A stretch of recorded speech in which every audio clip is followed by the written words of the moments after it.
right, welcome back to the Act 2 podcast. I am Josh Hallman. I'm Tasha Huo. And today we're talking about spec scripts. We are. What does the spec process look like? We're going to get into the nitty-gritty of what it means to write one, what you do once you're done with it. We're just going to walk you through that whole process. Yeah, it's a great what process. A spec is. It's a horrifying process. I love the process.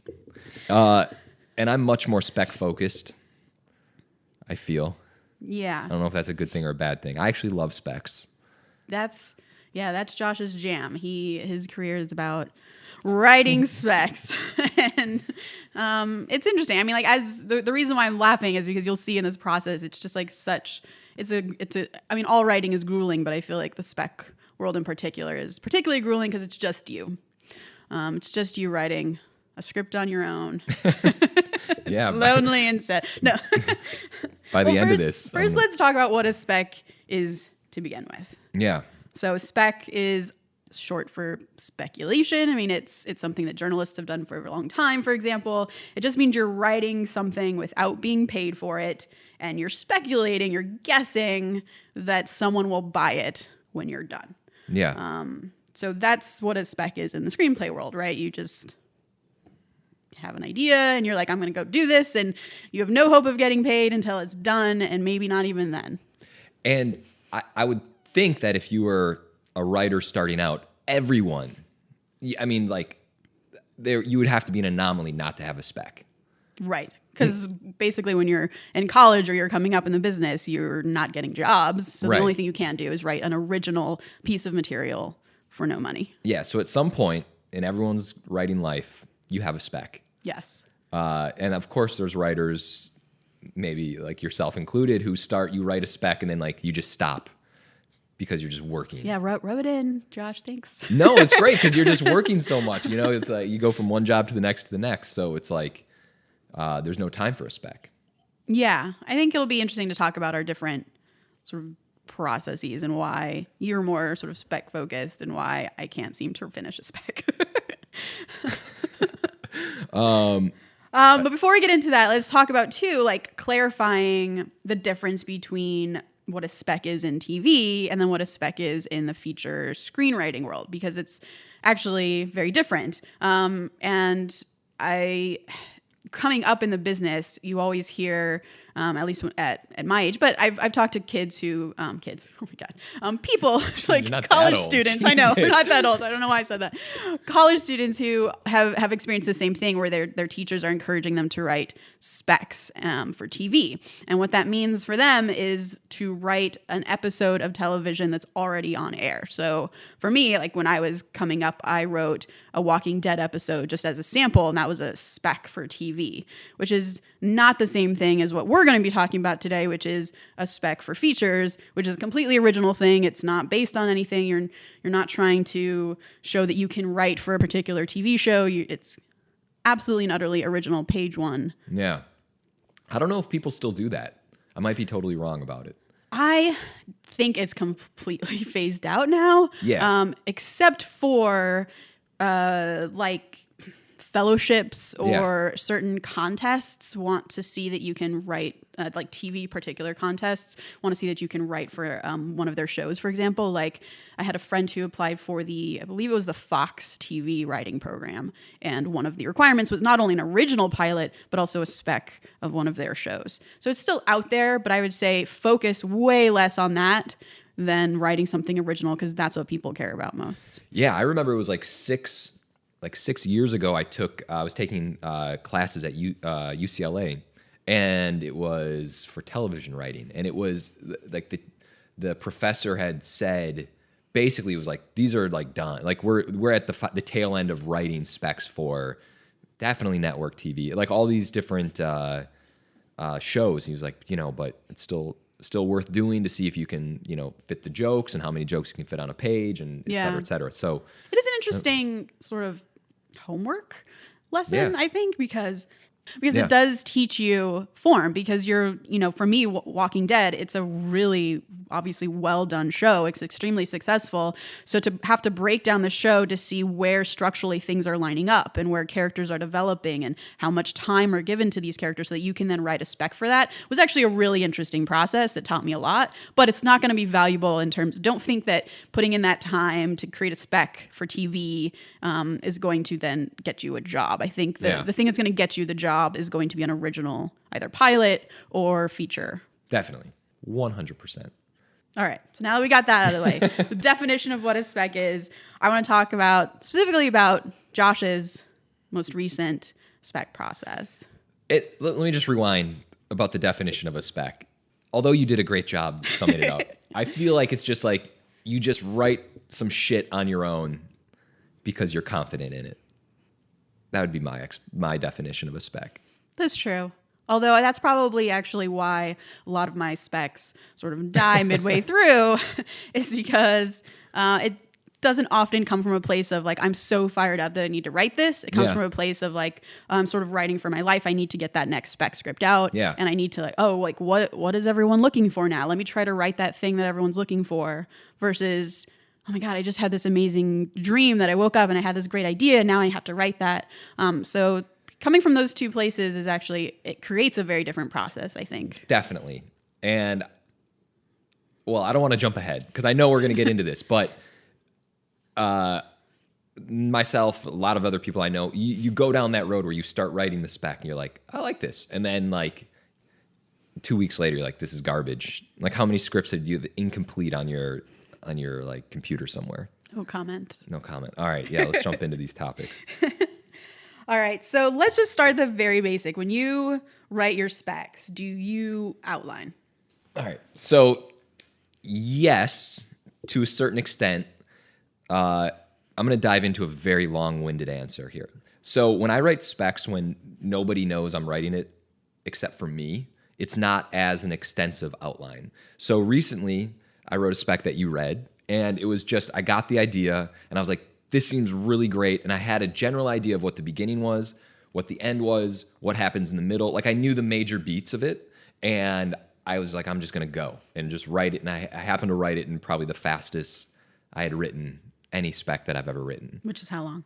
It was like 2 weeks, like 10 days. That's impressive. And then I just spit it out. And I felt good about it. And I also, for me, I look at, I guess there's the term the vomit draft, but like I look at your first draft as like almost like an extensive outline. That's how I look at it, where I'm like, okay, I have no problem blowing this all up and just kind of reworking whatever's there in the first draft. So that's when I'm working on it by myself. My agent doesn't know. My manager doesn't know. I'm just doing this because I'm so in love with an idea. I'm going. Yeah.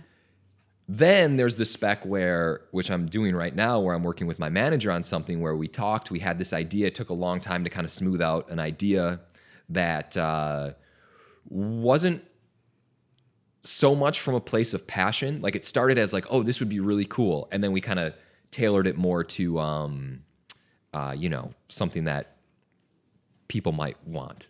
Now, is this your idea that you had? Like, hey, manager, this would be super cool. And then you started collaborating on it? Or was it his idea? Yeah. So it turned out that I said, hey, I have this idea that I really, really enjoy. Like, this is what it is. Actually, no, let me rewind. I sent him some ideas that I really liked, and he kind of clung to one of them. He's like, oh, that's pretty cool. And that idea actually evolved into what it is now. Gotcha. Unfortunately, I wish we could get like into more specifics about it, but yeah, so it started as one thing, and then he kind of comes in, and John being my manager, and John just kind of morphs it into something else. And he's very good in the developmental area. He's not like, do this. It's more like, what do you think of this? What do you think of this? And it gets to like a whole different place. So you come in with a list of ideas. He sort of narrows in on one he thinks, A, would be good for the world at large, like something you could sell, and B, would be good for you in particular. Yeah. And then you guys just start having meetings of like, he's just asking questions. And I like that that's the development process is like, hey, what do you think about if you did this with it? And what if you did this with it? And suddenly it just opens up your original idea and it starts to become something else, right? That's kind of what you're saying? Totally. Okay, that's interesting. And what's interesting with specs and what I love is that, and this idea in particular, is a lot of the things that I had been writing,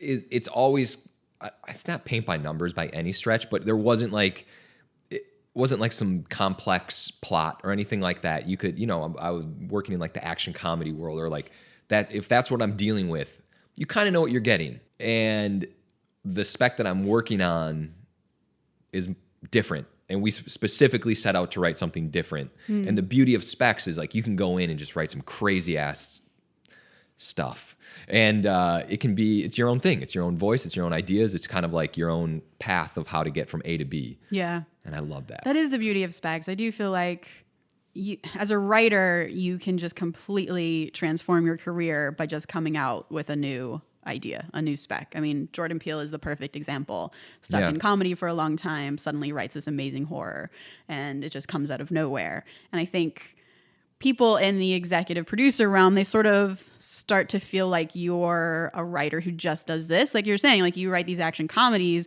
and I feel like the world at large who's read your stuff is like, oh, Josh is that action comedy guy. And now you're writing something that's a little bit more edgy, a little bit more kind of horror thriller even, right? And so like that's just interesting that you can completely repaint who you are as a writer, which I don't think it's as easy for other people in our business. To repaint it. Yeah. So you were like aching to find something different. Definitely. That's cool. I like that. I like that you're sort of restarting a little bit with what you want to do. But I love action comedies.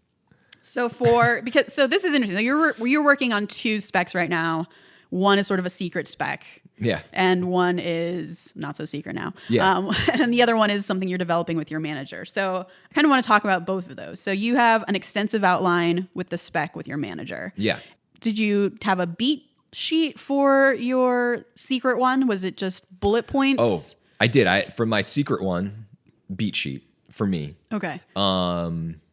Which, by the way, I had heard of like that. This was sort of actually the first time that I had really done this before. Where I was like, oh, I'll figure this out as I write. I'll figure this out, and it was actually really great. And it almost changed my perspective on writing because there are certain things that you just can't anticipate when you write, but then you can kind of just explore new things. And when you're writing a spec without much of an outline, I would still always recommend an outline. At least a beat sheet. At least a beat sheet. Which is just what? Like for you, it's just a bullet point list of like scenes, basically? No, it was much more. It was less than that. It was just like major emotional things that I wanted to hit at certain points or plot points as well. Like, okay, this is what I want to have happen midway through the script. This is where I want it to finish. I knew that there were certain characters who were going to deceive other characters, and this is when I want that to happen. So like it was just kind of, it was there. Mm-hmm. It was like a puzzle that wasn't put together, but like it was like separated. Yeah. And then you just put all the pieces together. I've heard people do different kinds of outline / beat sheets at this stage where they'll do literally like bullet pointed list. Mm-hmm. And then, maybe divide it by act 1, act 2, midpoint. They'll have like those markers. And then in between, sometimes they'll do like prose writing, just like paragraphs of stuff. Definitely. And dialogue in there as well. So is that something that you did too? Or was it even more cursory than that? I mean, like I'll put in maybe some dialogue or something. If I think of, oh, this should be in it. You just kind of like insert it under where, something happens. Yeah. And then for your outline for your manager, it was like every scene was in there. Very extensive. Every single scene, emotional arcs per scene, what we're trying to go for in each scene. And it in fact, and I love it because I just kind of revert back to it whenever, as I'm writing it now, I just look at it. I'm like, okay, this is where we're going. And there's dialogue in it. There's some dialogue I just pull from the outline and put it into the script.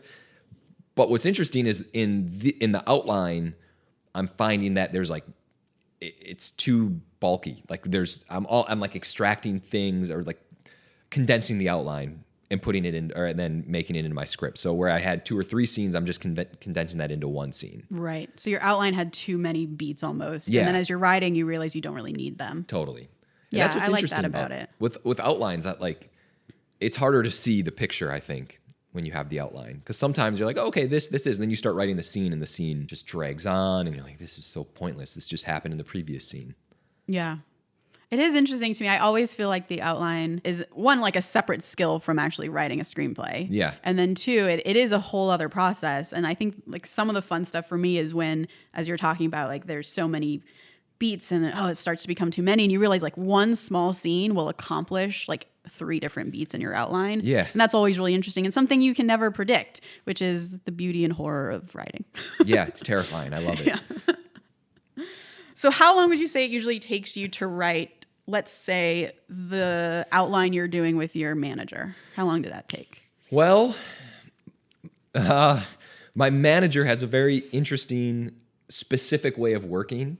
This is how this was described to me by our mutual friend Sabetti. He once told me, he was like, I write act by act. Like he makes sure the first act is polished, the second act is polished before he even moves on to the next act, because he described it as like a sniper who's shooting a target from 1,000 yards away. And if you're even off of like a fraction of a centimeter, the bullet's going to miss the target by 5 feet. That's such a good metaphor. So yeah, and that has always stuck with me. And that's similar to how my manager John works, where even when we're outlining, he'll be like, get me the first act outline, like outline the first act and give it to me. And then we work on it, like we hone it, we trim it down. Okay, great. Now give me the second act. Give me the, act 2B or whatever, and then give me the third act.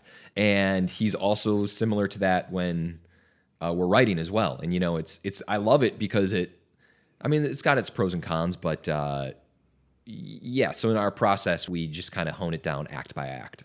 So can we talk about what those pros and cons are? Sure. We can start with the pros. I guess the pros are you don't have that fear of not having anything. Yeah. If that makes sense.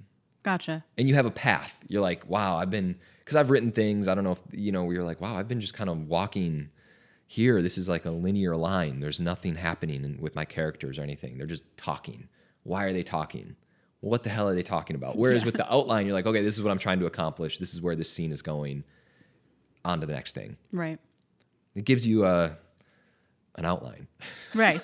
So then what is the con of doing it like act by act like that?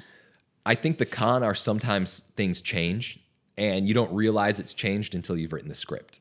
Right. And so all of a sudden you're like, oh, wait a minute, what if this happened? That would be awesome. But then it has that, you pull the string and it has that unraveling effect where you now have to go back and change things in the first act. And you're like, oh my God, this is away from the outline. Yeah. Which is terrifying. That's how I feel. Like I often want to send people, like a producer I'm working with or someone, my manager even, that first opening or something of my script. But I'm always so hesitant because I know that whatever that opening is, it's setting up something that's going to happen in Act 2. And unless you have that like 1-2 beat where you're reading the opening and then it's like hammering home in Act 2, you're not going to really understand what I'm going for. And so I'm worried that I'm going to get notes on something that, you'll understand later. So that's why I hesitate to do like act by act. But you're saying that it like gives you this really great sort of foundation to keep building. And it also just forces you to get Act 1 really down on a piece of paper, which is always good. I'm conflicted about it. I don't know. I don't know why I fight it. I just fight it because I just want to write. Well, sometimes I think your brain just doesn't work that way. And every script is going to be different and every writer is going to be different. But some people can't think in like, here's my Act 2, I'm done with that now. Or here's my Act 1, rather, I'm done with that now. Now I'm going to work on Act 2. Like for me, it's usually very fluid. Mm-hmm. And I feel sort of hemmed in when I'm just working on Act 1 and have to send that away to someone for approval. Yeah. Yeah, I agree with that. And, I get very excited about things. Like if I'm writing, I'm like, oh, I'm going to keep going. And then to stop, it just kind of kills the momentum. Exactly. Like, oh, I agree with that. Yeah. But I can see the pro and con, for sure. Yeah. Just kind of depends on how you like to work. Yeah, it does. So during the outline phase, you could be working on your own or you could be working with a manager. Would you work with like friends or our writers group, for example, in that process? Or do you prefer to get your outline out and then give that to your writers group once it's done? I've sent you guys outlines of things. Or I've just put things on you where I'm like, hey, I wrote this. Take a read. That's true. We've definitely had outlines from everybody in the group where it's like half an outline. Yeah. And then the last line is like, I don't know what's going to happen next. I need help on this. Yeah. I've had outlines that I've sent you guys where I've just stopped working on it because like I've gotten notes back and I'm like, this sucks. And then I'm just done. I'm out. And that's when you know you don't love a spec though. If like you can be swayed that easily, in my opinion. That's true. That has happened. Yeah. For you in particular, I feel like. Oh, it happens. We'll talk about it in group. You're like, you're right. That's a bad idea. I don't want to do it. Yeah, I'm out. And like, I'll just check out when I'm getting notes because I'm like, I'm not even going to work on this. What a waste of everyone's time. Next. Yeah. All right. So you finished the outline phase. What do you do now? Finish the outline. I start writing. That's it. That's it. That's it. You're writing your first draft. Yeah. Are you writing it? Let's talk about the one you're doing with your manager first. Are you writing it with him then? Like, are you checking in with him every week? Are you just going to write your first act and send it into him? Or are you going to write all 3 acts and send it into him? In this case, because we're working so closely, I'm writing the first act and I'm going to send it to him. Okay. To make sure we're on the right track. And then you're going to wait, get his notes before going on to act 2. Yeah. Gotcha.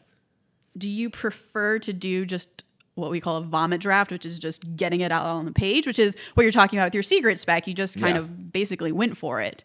Yeah. Do you prefer doing that? Or it has its pros and cons? It has its pros and cons. And I hope it's not like, I hope we haven't confused things with the super secret spec and then like the manager spec. Well, I like that. It definitely highlights both ways that you can write a spec in this business. So, yeah, I like the vomit draft.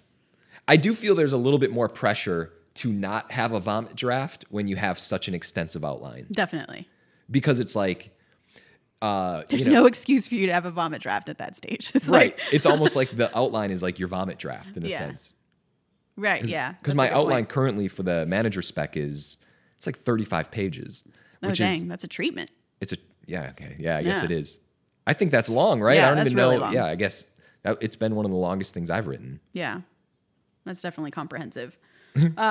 So how long would you say it takes you to write your first draft? So usually, obviously, it's going to take you longer than 2 weeks, unless definitely for your passion projects, do you tend to write it that quickly? Passion project, yeah, just spewed out. There's only been a few times in my passion world where I've been like, I'm going to write this quickly. I'm going to write where it's just like you need to get it out. And the super secret project was one of them. And that's what I'm just going to start calling it now. Super secret project. Super secret spec. And then, so that was one of them. And then with the manager spec, for instance, I just finished the first act and it was a week. Okay. Are you going to revise act 1 first before moving on to 2? I think so. Gotcha. Yeah. This is what I'm going to do. I may or may not have my writers group read it, then revise it, and then send it to them. Act 1. Yes. Okay, so you'll do act 1 again. Oh, yeah. Before moving on to act 2. Yeah. Gotcha. Interesting. It is. So judgmental. It's so interesting to hear other people's processes. What is I'm so curious. Yeah, I guess I don't know how other people work on specs. Well, my process, so the spec that I'm working on now that I'm trying to finish, I started in the holiday season of last year. And it was a super secret passion project of mine as well. Yeah. And I was so excited by it. During the holidays, I basically just like woke up super early before everyone in the house and just took myself to a cafe. And I wrote it in probably 2 weeks as well. Let me say I remember that because I remember checking in with you and you'd be like, I wrote 36 pages. It's like, what? Yeah, what the in hell one are day. you talking about? Like I wrote 36 pages from 8 to 5 today. Yeah. Oh, okay. And I love that feeling. It's so amazing. Yeah. But the first draft is not the best draft. Like there's a lot of stuff in there that I love, but I sent to my manager and she was like, basically the core of it isn't working. So reassess the core theme. The core.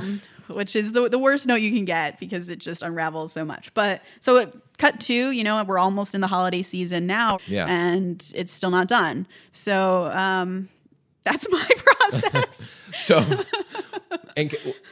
and I know we're in the process conversation of this podcast, but let me say a great time to write a spec is the holiday season. It's true. Because everything shuts down between, November to January and then, November, Thanksgiving, and then Christmas and then Sundance. And so if you're a writer and you don't have anything to do, this is like the greatest time. Because sometimes you walk around with that anxiety where you're like, what, I'm missing out on stuff, but like the industry just kind of shuts down. Completely shuts down. Yeah. Now's the perfect time to start writing a spec. Yeah. Guess what you're going to do over / this finish holiday my season? spec. You're going to break back out the passion spec Yep. this holiday season. All right. Back onto our outline of the spec talk. So you kind of, so you're not really sticking to an outline for your super secret one, but you really are for your other one. So that's always interesting. And of course, like allowing for change is a big thing. I think when you start to see changes happening from outline to script, it's okay. Yeah. I think some people tend to get scared that they're wavering from the outline because the outline seems so clean and so clear, and then you write it and you're like, no, I'm messing it up. Yeah. But I don't think that's true. Do you feel like when you're wandering on this project with your manager that it's actually positive wandering? I think so. I think any of that wandering is positive, like especially when you're exploring anything. And that's what's interesting about specs is like, because it's your idea, it's your baby. You're like, this is it. This is what it is. And I know firsthand this has happened to me, and I have friends who recently this happened with where he's written a spec and he was like, this is it, done. Like, I am done. And then he sent it to me, sent it to his reps, and they come back with notes, and he's like, really takes it very personally, and he gets very offended by the notes as if they don't understand. And then he changes it, becomes better, and I think with specs, it's really important to be very open-minded and collaborative. It's true. It is like very, like, I remember giving my super secret spec from last holiday season to you guys for writers group for the first time. And like when you didn't love it, like when you had like a single note, I was just like, oh my God, I'm going to break down. I'm out. Yeah. I thought this was perfect. Just start crying like the Lion King. All right. Oh my gosh. Okay, so now your first draft is done. What are you doing now with your first draft of your spec? I'm going to separate these. We have super secret spec, and then we have manager spec. And let's talk about manager spec and the past of what's happened with that. Okay. Right? Don't you think that's the better route to go? Go for it. Okay. Well, what I'll tell you what will happen is once it's done with the first act, we will then send it probably to my agent. You mean the first draft? I'm sorry, the first draft. Yeah. We'll send it to my agent. We'll have him take a read. Then it's deciding whether or not we're going to try to sell it or package it. Right. Two very different options. Yeah. So does your agent know that you're working on this with your manager, or he does? Oh, he does. Okay. Yeah. So he's aware this is coming down the pipeline. I mean, he's aware. I don't know how often he's thinking about it. Right. It's sort of a get it to me when you're done situation. Yeah. And then I'll check it out then. Right. Yeah. Okay. I could probably tell him, like, talk to him about it, and he'd be like, wait, what are you talking about? What are you working on? All right, that thing. Yeah. Oh, yeah, that was great. Okay. All right, so your first draft, you're not going to share it with writers group, your manager spec. I am sharing it with writers group. Okay. So you're sharing that with writers group. You're going to take our notes into consideration, obviously, because they're so good and I'm going to important. take your notes for sure. Yeah. Yeah, I always give my drafts to writers group. Yeah. That's just a good, because managers, agents, even producers, they're not creative writing people. And you're going to get different notes than if you give it to writers group, who's full of other writers who can just also like help you when you have questions in ways that I don't think anyone else on that list could help you with. So I think writers group is always an important first step after your draft. Definitely. If you have a writers group, show it to your writers group. Agree. I can't wait for like the podcast when we talk about writers group. It's going to make me really happy. Oh man. We love our writers group so much. We're probably going to break up now. Okay. So your manager's decided your first draft is ready. Yeah. It's taken you maybe a couple months to write it and get it to that great place. You turn it into your agent. Are you then going to get a batch of notes from your agent? Like always, pretty much? He usually has minor notes. It's rare he has massive notes. Okay. So it's like, is it like a line note, like this dialogue is not working, or? Sometimes, but other times it's like, yeah, it's a little bit more than this line isn't working, but it's not like this second act isn't working. Gotcha. I will say I've sprung a spec on my agent before, and he was like, no, I can't do anything with this. Okay, so he'll tell you. He'll tell me. This is not working. Yeah. Will he tell you why it's not working, or is he just like, I can't sell this? No, he'll tell me. Yeah. Okay. He'll give me some reasons that. But they're not notes, it sounds like. It's just like, this isn't working, therefore I can't sell it. It's not like, make these changes and then we can sell it. Yeah, I think, but I also, I mean, it's gone both ways where I've given him things where he's like, make these changes and I think we're good to go. Okay. And then also where he's like, I can't do anything with this. Interesting. God. Yeah, that's another topic for another. That's another episode because yeah, your relationship with your agent is always really interesting. Yeah, and how you get stuff done. Yeah, my agents also have very different kinds of notes on my projects than my manager. So yeah, my manager will be like, "Oh, Act 2's not working. Here's how maybe we can make it work so the emotions land better." Whereas my agents usually are like, "I'm confused." Yeah. Or I don't get why this is happening here. Yeah. And they don't have a solution necessarily. They're good at like, okay, they just don't get this part and how do I fix that? And then I go to my manager and we talk about how to fix it. Yeah. But agents are good for sort of those basic notes. And I will say it's always good to have your manager, like to have someone in your corner. Yeah. And especially when you're developing a spec with someone or your manager. In this case, it's like, it's so good to have someone go to bat for you. So you don't have to go to bat for yourself. Yeah. Because it's like such a relief that you don't have to like. I mean, at that point, you're so exhausted from having written this thing. Yeah. Just someone please take the reins for a second. Yeah, that's true. So who decides that your spec is ready to go out into the world? Is it going to be your agent or is it going to be your manager and your agent together? For me, it's pretty much the agent because in my case, when we give it to my agent, it's done in the eyes of myself and my manager. Right. So gotcha. It's like, we're good. Here we go. And I've had my manager push back on notes from my agent before, and I found out afterward, and he told me about it. That's great. Yeah, and so, it's not like the agent's the end-all, be-all, but we're going to him because now it's a collaborative effort between my agent and my manager to take the spec out into the world. Yes. Gotcha. All right, cool. Okay, so now everyone on your team's agreed. Yeah. The script is great. We're going to go out with it. It's so great. We love Josh so much. We're so grateful for him. What happens now in your experience? Because you recently actually went out with a spec. Was it earlier this year or last year? It was earlier this year. Okay, earlier this year. So kind of walk us through what that process looked like for you. So producers get territories. Yes. Producers get territories. Yeah, so the agent and manager essentially go out to producers to take it into separate territories.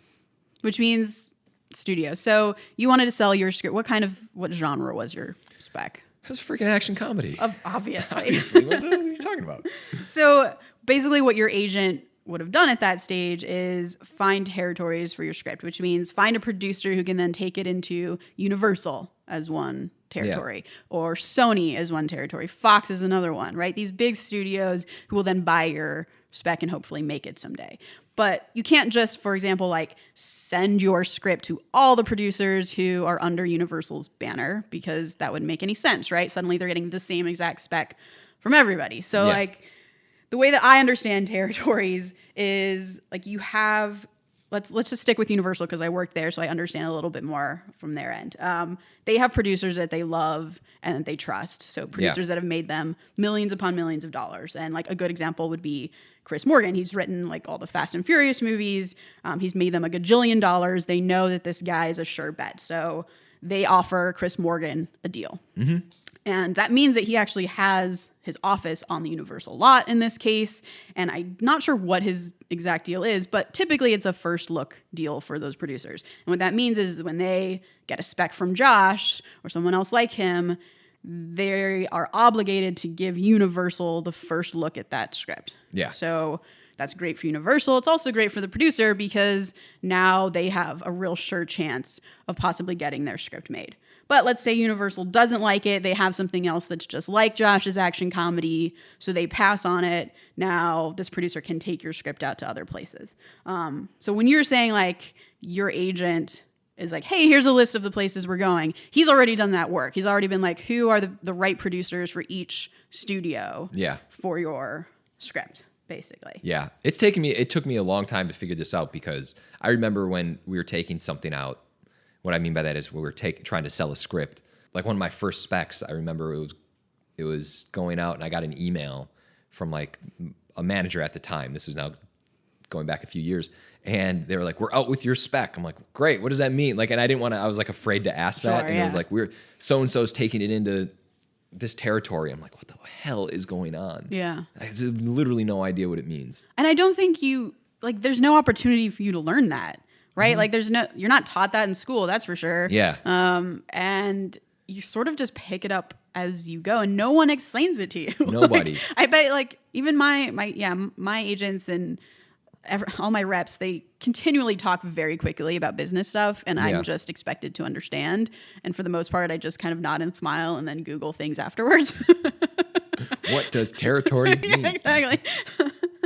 But you're not taught that stuff. So it's good that we're sort of talking about it now and sort of learning what you learned in that process, because you were just sort of thrown into it. Yeah. Right? Like earlier this year when you went out with your spec, it was like, did they send you just an email with, here's everyone under each studio that we're going to? And it wasn't like, hey, what's your opinion on this? It was like, this is what we're doing. This is what we're doing. To be honest, I get to the point where I don't even really want to know. I'm just like, let me know when something happens. Yeah. Because I assume that if nothing's happening, it's really, really bad news. And so, I can ask my manager, I'll be like, what are we doing? Like, what? Obviously I'll say, what's the plan? We'll kind of like talk about, all right, we're going to send it to this producer. I'm like, okay, cool. And then. Have you ever been like, I don't think that producer is the right fit? I've never said that. This situation? Okay. No. I'm like, okay, sounds good. You guys got this, I can tell. Yeah, it is, because honestly, towards the end of the spec process, you're so exhausted and you're like, I'm done. I just want, like, do your thing. Yeah, that's what you're paid for. But it is important to trust your reps in this, and I really do. I really trust like my manager, like where they're not half-assing something. And it's like, it's very important to have that trust in them, because, and we talked about this in a previous episode, it's like they're the gatekeeper, like in a sense. And so I can't call the producers, they can call all their producers and say, hey, read this. Yeah. Their job is to make those connections for you. Yes. Yeah. Can we talk about that one time? Oh God. And I can't remember if it was this spec earlier this year or from last year. Yeah. Where you actually had a friend who was a producer that you played tennis with. Yeah. Who you mentioned the spec to. Yeah. She wanted to read it and she got super excited by it, ended up calling your agent, right? Yeah. And your agent was like, oh shit, like that wasn't the producer we intended to go to. Yeah, that was my bad. Can you talk about like what that process looked like? Because I think it's interesting that your agent sort of had a plan. Right. And had this idea for what was right for your script and what wasn't. Because that producer is a great producer, remains a great producer. Yeah. At Sony, I believe. Yeah. Well, yeah. So what happened was basically a friend of mine or an acquaintance of mine found out that I had written a script because she caught wind of it, and then it didn't get submitted to her. And she was like, why didn't you submit it to me? And I was like, I don't know. Like, because again, you cut it off at that process, right? You give it to your agent, you're like, it's their job to submit it. But at the same time, I mean, how absurd would it have sounded if I called my agent and I was like, hey, by the way, I play tennis with this one producer. Here's a heads up. I guess it doesn't sound that absurd now that I'm even talking. No, I feel like that's how a lot of this stuff happens. Yeah, God dang. But yeah, there was actually two different producers that happened with that I just happened to play tennis with. And they were like, Josh, what are you doing? Like, why wouldn't you tell us about this? And I was like, I don't know. I was just tired. I didn't want to, we play tennis. I'm not here to talk about business. Yeah. Like, I want to just play tennis. Still recovering from having written this thing. Yeah. And then it's like, so that can happen. So I guess the lesson from there is like, if you have a producer who's a friend, then you should definitely let your reps know about it. Yeah. Yeah. At least I guess in the sort of planning, strategizing phase. Yeah. And they can tell you like, oh no, it's great you have that relationship, but they're not the right person for your script, and this is why. Because that's another thing too, is you might have a producer who's interested, but are they the right person? Do they have enough clout at the studio to get your script seen by the people who need to see it to buy it? And B, are they going to be the right fit? Sort of, is your script the right wheelhouse for them? So those are two things to consider. And I guess like your reps felt that she maybe wasn't the best representation for this particular script. Yeah, maybe. Yeah. Oh, it's interesting. It's interesting to think about like what's right and wrong for your spec, because I think it's so easy to just be like, oh my God, someone likes it. Like someone wants to do something with it. Like, let's just go there immediately, rather than taking a step back and being like, actually, what's best for this particular story. And you know what's interesting about this is I ended up doing a general with her, which was outside of Tennis World. So now I go to her office, and then that's the spec we're talking about didn't sell. And what ended up happening was like we sat down and she was like, oh yeah, so congratulations, who bought it? And it was like the worst feeling that could have ever. I was like, well, nobody. It's still kicking around. It's such a bad feeling. That happened. This in particular spec, it was like everyone would say that. Oh, who ended up buying it?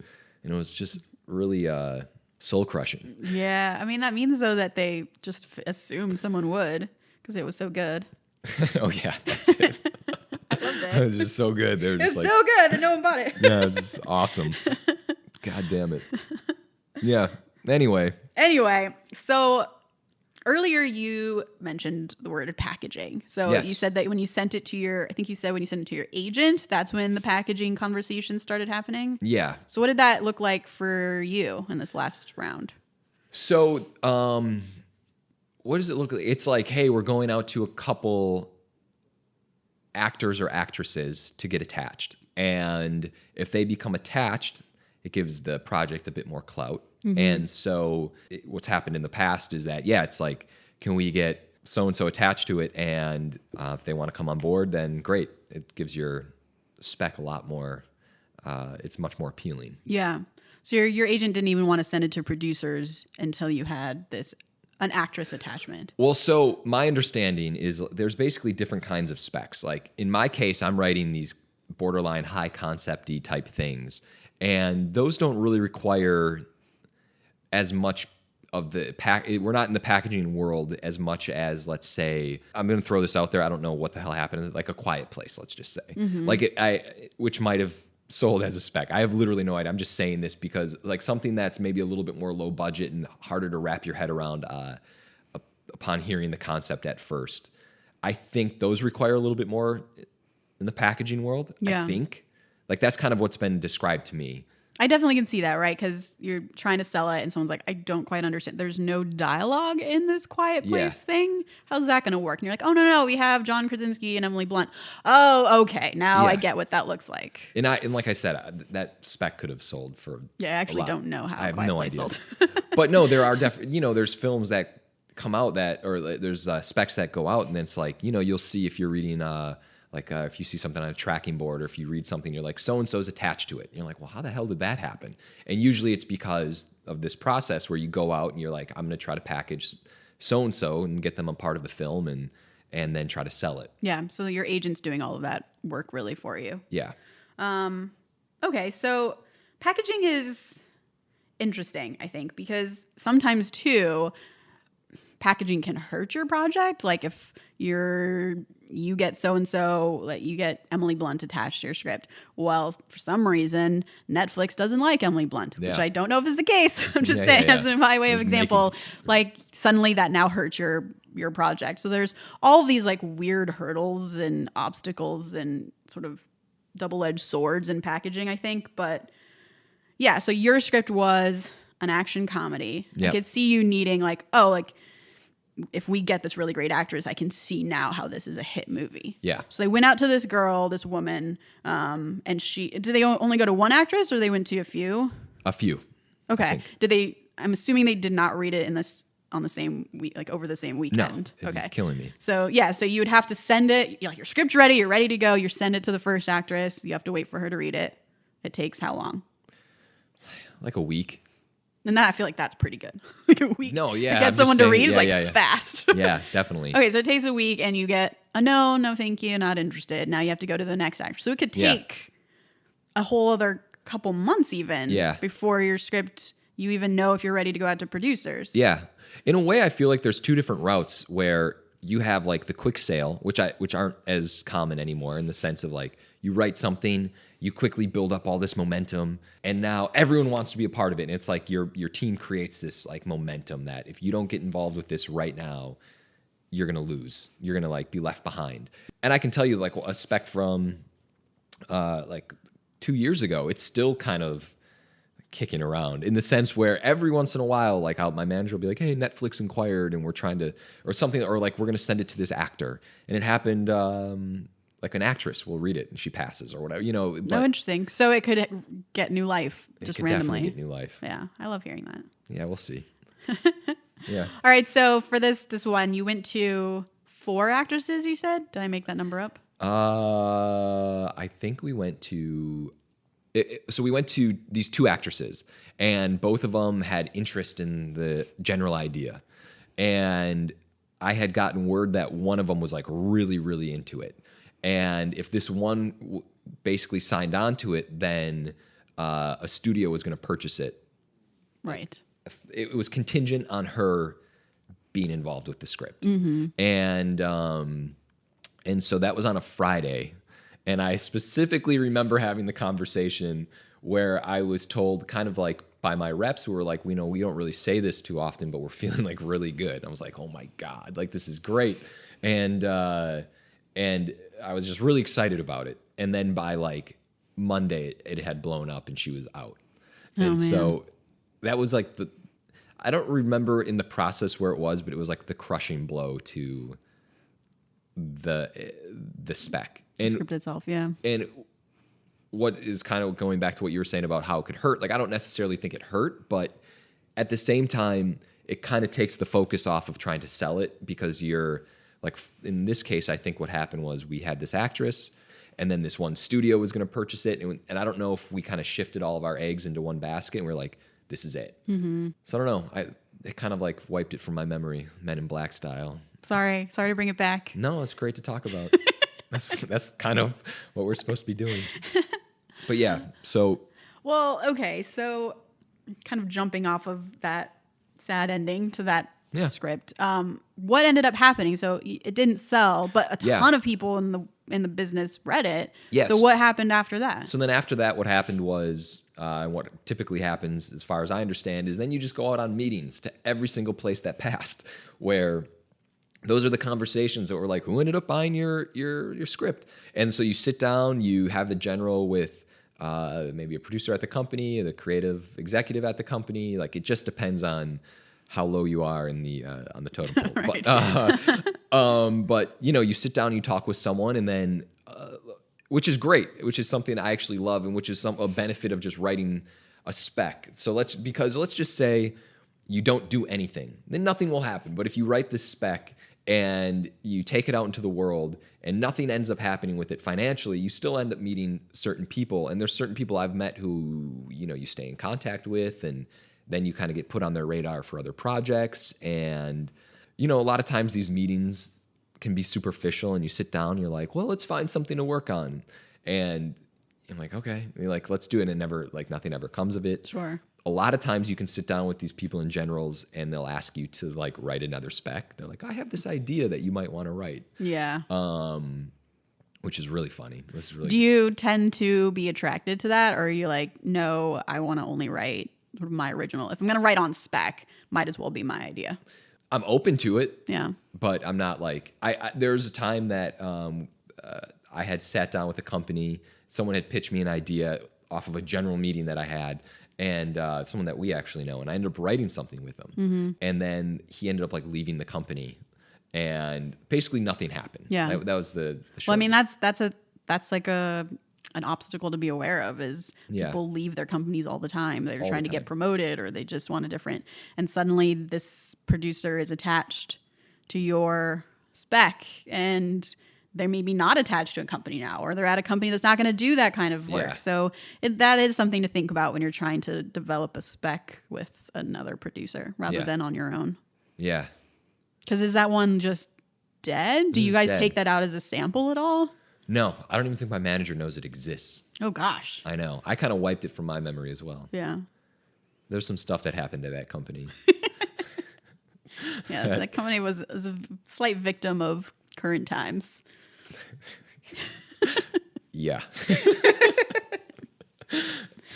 Anyway, where else? What, did we cover all the spec stuff? I think so. I feel like because you're like the spec guy. Do you feel like you have anything like words of wisdom, or just like warning? I don't know, like to people who are thinking about writing a spec, or thinking about writing a spec. This is what I would say. I love specs because of what they can do for you and because of the potential behind it. In fact, my super secret spec, as you know, it's like, this is something we actually didn't touch on, is it's just going to be a sample. Like, it's just that's it. It's just to get meetings. I'm literally wrote it just to like write it and spew it out of my system, because it could literally never be made because there's so many IP issues with it that it's just not going to happen. Right. Which is, by the way, a really viable way of going about a career choice. Yeah. To be honest, like I've definitely heard of a ton of people who wrote a really controversial spec that they knew would not get made. It would just be impossible to get made because usually it's an IP issue, or it's just like so bizarre that it's too risky for a studio to make. But it's like there's so much buzz created around this script and so many people read it. Suddenly you're getting a ton of meetings and you're now the person attached to this next big movie at Universal just because of that. So it is worth your time, even though you feel like maybe it's too, I don't know, it's not actually going to sell. Yeah, for sure. I mean, and like you look at things like just like I remember I read something about Max Landis. Like someone wrote a script about Max Landis. Right. It was called like Lax Mandis or something. Max. What point being is that shit's never going to get made. Yeah. Like it's absurd to write something like that, but it got passed around and people talk. I know the name of it, you know. And but I will say on the flip to that is I once worked at a company that had worked on the Terminator films. And the company would regularly receive literally like spec scripts of like what the next Terminator movie should be. Right. And it was so absurd. And even everyone was like, oh my gosh. And like they wouldn't read it. They couldn't read it. So they just get trashed. And I would say if you're writing a spec, don't spend your time writing the sequel to Terminator. Make it more so like set in a world adjacent to Terminator or something like where you can kind of like find a clever way to go into it. I think that's really good advice because yes, I've definitely seen that as well. And you just can't read those scripts because they're too close to your thing. But currently like the next John Wick movie is going to be based after a spec that had nothing to do with the John Wick universe. Yeah. But it was out there as a female-led action movie that people read and were like, oh, we could fold this into the John Wick universe. And suddenly that's what that script is. But it wasn't intended ever to be that. It was just a really good action spec. No, for sure. I think J.J. Abrams does that a lot from what I hear. From what you hear about J.J.? Yeah, that they're very big on like finding new voices that work in the sort of sci-fi fantasy grounded realm. Yeah. And then they like to fold it into whatever universe they're working on. Yeah, for sure. And sometimes it works, sometimes it doesn't. Yeah. And I think if you're writing a spec, then you just, I mean, this sounds cheesy, but you have to be passionate about it. You have to believe in it because of all the time you're going to spend doing it. And I've written, for me personally, the specs that kind of had been the best for me have been specs that kind of came from a place of like my heart, where I'm like, I need to write this because this is really awesome, or like this speaks to me. Or yeah, I love hearing that because I definitely get stuck in a place where like my manager, we're going to have a meeting next week about what my next spec is that I'm going to be writing over the holidays. Great. And she is because she's not a writer, she's so sort of formulaic in the way she thinks about things, which is great because I don't think that way. So it is nice to have that opinion.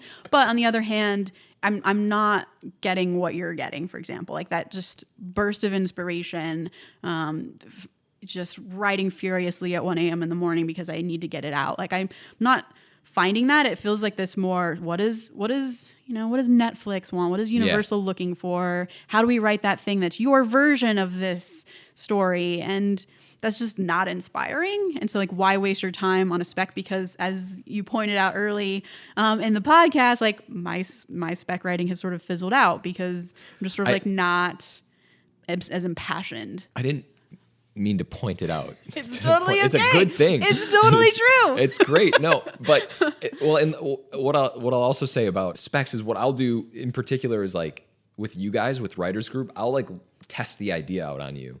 Like if there's the same enthusiasm that I have, then I know I'm kind of on the right path. Man, you're making me want to find. I'm inspired right now. You're gonna write a spec. I'm gonna go home right now and try and find my new spec idea. What do you mean? You have the spec idea? Yeah, from last Christmas. I'm still trying to finish. So yeah, if you guys have any questions about specs or, about anything that we talked about, definitely let us know. But that's sort of what we have to say about specs. Before we go, here's a quote of the day. Start writing no matter what. The water does not flow until the faucet is turned on. And that's by Louis L'Amour.